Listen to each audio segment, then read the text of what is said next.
Okay everyone, so subukan lang natin gumawa ngayon ng 920, 1080. Gawa tayo ng new layer, maging ito, tawag natin yung pagpapasayan natin ngayon yan para dito sa ating image na ating kong i-scale.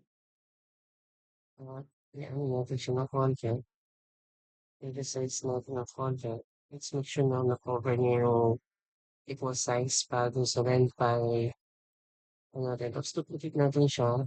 So from here, gusto natin mag-add ng enhance high pass intro. So, titignan natin ng konti. Ayan.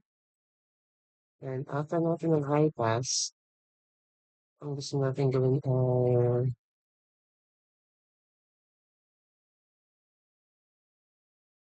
duplicate layer natin siya ng green merge. Ayan, para maging sharp siya ng mga ganyan.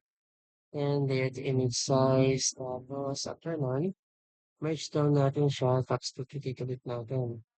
So, pagkatapos natin siya i-duplicate, layer to image na sunod natin yun. Yung gusto natin gawin ay, gamit natin ulit yung filter, edge detect, tapos soda. Tapos, colors, invert, colors, desaturate. So, pagkatapos natin mag-desaturate, ay gusto natin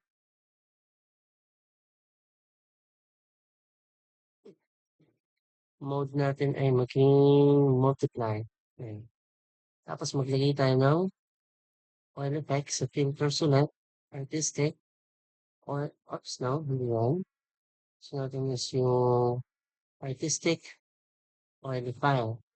Dagdagan natin ng konti, yun, para maglaro-laro lang dyan. At siguro mga 3, siguro, pwede na yan. Or 4, yan. Tapos, pwede rin tayong sumobok. Kung hindi man oily pa, pwede rin yung posterize, no? Pwede na subukan yan. Color, posterize. Yan, makikita nyo ganyan yung magiging dating niya. So, paglaruan natin yung color temperature. At gusto kong babaan ng konti yun. Yan, para medyo pagmukha siyang, ano, no? Pwede rin kaso pag gusto mo. Tapos, play around with the colors first.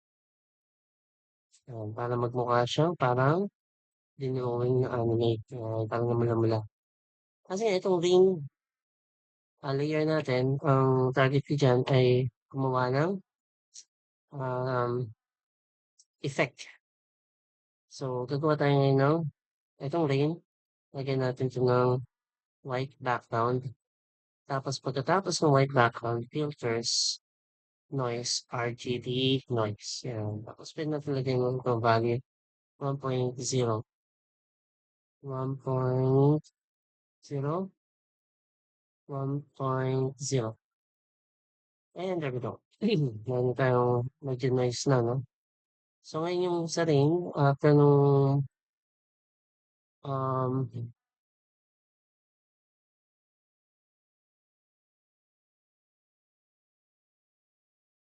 so, ang gusto kong gawin ay mag-create tayo ng motion blur. So, filter, blur, motion blur, pero linear motion. At ang length natin dito ay gusto natin around 30 to 40. Ito natin mga 40 siguro. Yeah. Tapos, eto, gawin natin yung mga at least 106 or 7. Pwede na siguro yan 7. Tapos,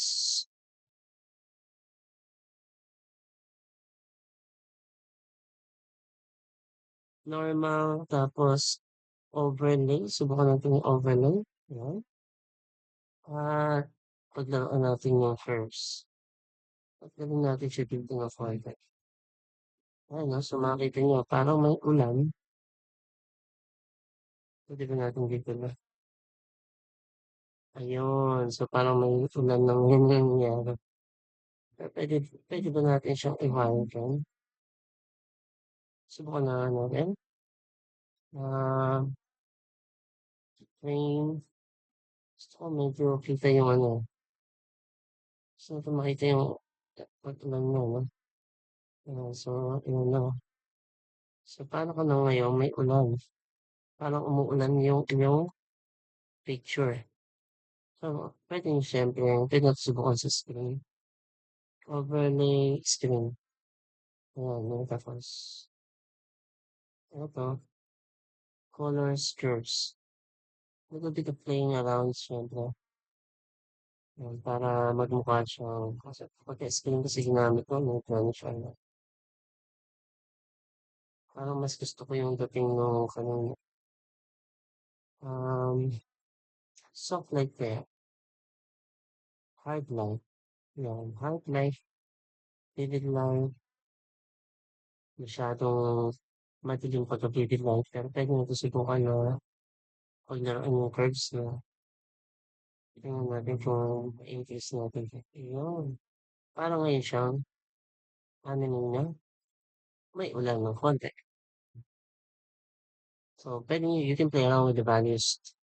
For now, ayan siguro meron na tayong, quick, drawing ng isang MRT na kung saan meron ding, raining effect with the use of a free software gem.